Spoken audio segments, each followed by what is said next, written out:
بسم اللہ الرحمن الرحیم۔ قرآن کریم یہ اللہ رب العزت کی مقدس کتاب ہے۔ قرآن کریم یہ بابرکت کتاب ہے۔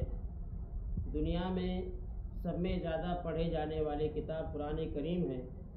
دنیا میں سب میں زیادہ سمجھے جانے والی کتاب قرآن کریم ہے۔ قرآن کریم کا ایک ایک حرف پڑھنے پر 10 نیکیاں ملتی ہے۔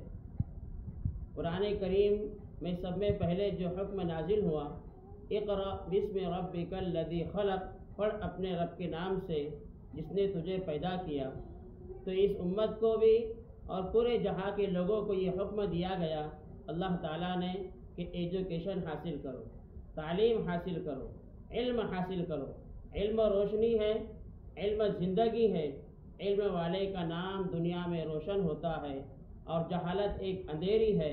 اس لیے حضرت رئیس الجامعہ نے جگہ جگہ پر مدارس، جامعات، اسکولز، کالجز قائم کیے، جس میں سے یہ جامعہ مریم اور عمر ہومیوپیتھک میڈیکل BHMS کالج بھی ہے۔ اللہ کے فضل و کرم سے بہت کامیاب ہے۔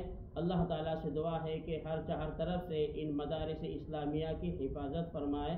وجزاکم اللہ۔